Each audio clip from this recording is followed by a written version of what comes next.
Good day, viewers, and thanks for joining us on LINATV News. I am Lami Banjo. Now the headlines. Niger State government concludes plan to introduce skills acquisition in schools.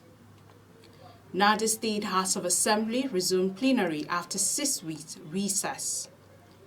Niger State government approves automatic replacement of retired health workers. Stay tuned for full details.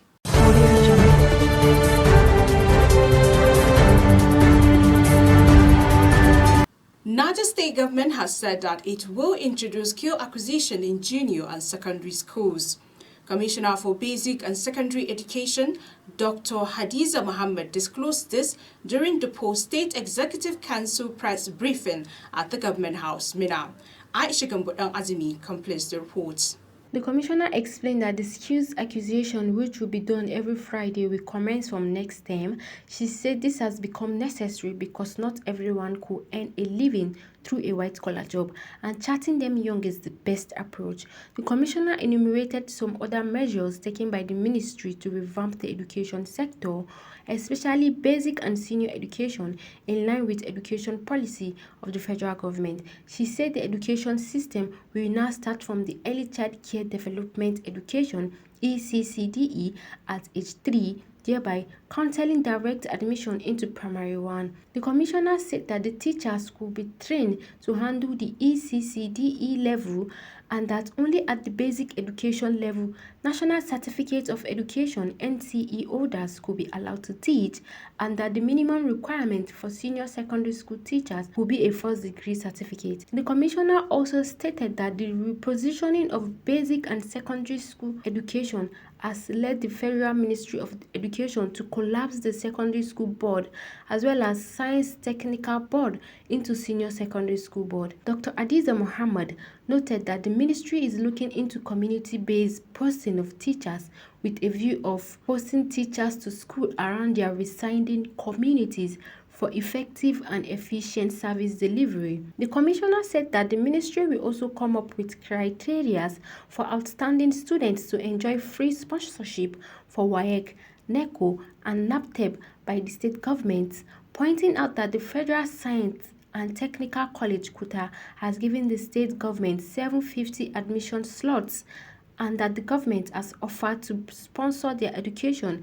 She said other measures to be taken to revive the education sector is to ensure that the professionals are involved in the task of recruiting teachers and not solemnly Civil Service Commission.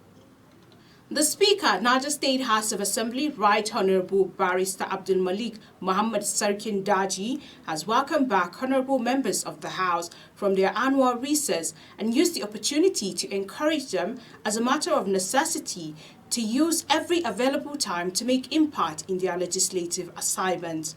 Barrister Sarkin Daji further encouraged his colleagues to intensify effort in their legislative oversight function over MDAs as one of the ways they can contribute towards enhancing the new Niger vision now that the budget has been passed. Assembly correspondent Haretna Umar Ragada completes the reports.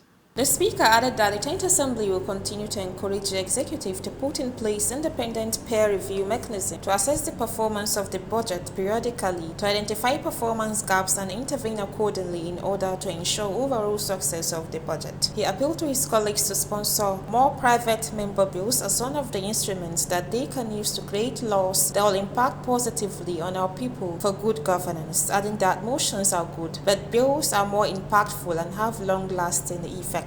The Speaker specially thanked the former Governor of Niger State, Honorable Muhammad Umar Bago, for granting the members the opportunity to attend legislative retreat recently that have helped to further enhance and enrich their legislative capacity. He appreciated the cordial relationship between the executive and legislative arm in the state that have ensured a cordial working relationship so that the new Niger vision conceived in our time can mature to an enviable stage in our time. Harjana Umar Agada reporting for LINATV.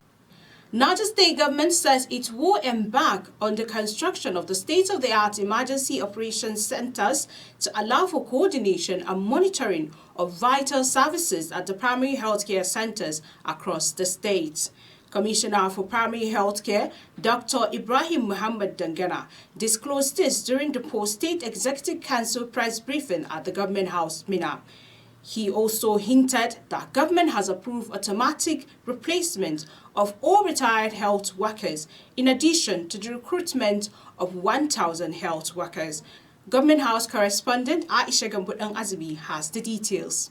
Commissioner for Primary Healthcare Dr. Ibrahim Dangana has revealed that the portal for the recruitment will soon be open for applicants. He further stated that the government has given the ministry go-ahead to rehabilitate the functional and upgrade some primary healthcare centers. Dr. Dangana noted that the state government has approved the resuscitation of scholarship for medical students and bound programs as a measure to address the brain drain syndromes of medical practitioners. He also explained that to structure referral service of the ministry and considering the cost of transportation following the removal of fuel subsidy, plans are underway to purchase ambulances that could be used across the state for safer emergency referrals from PHCS to secondary facilities for further care. The commissioner equally disclosed that the state government will continue to strengthen ties with development partners as the state presently has principal memorandum of understanding with the Bills and Melinda Gates Foundation,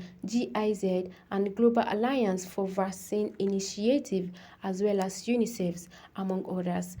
There are indications that after the first meeting of the Presidential Committee on Emergency Food Intervention, Minister of Information Alhaji Mohammed Idris has said succor will soon be felt.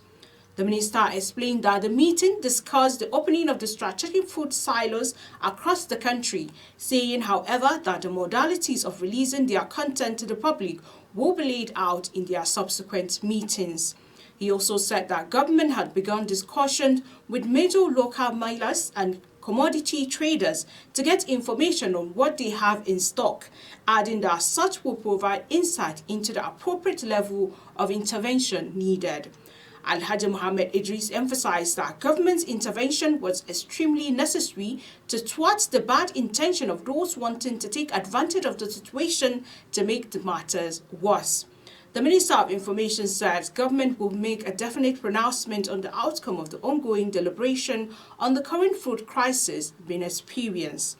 And that's all we have for you today on LINATV News. Do well to follow us on all our social media platforms at LINATV247. You can also visit our website on www.linatv.com.ng. Thanks for watching and goodbye.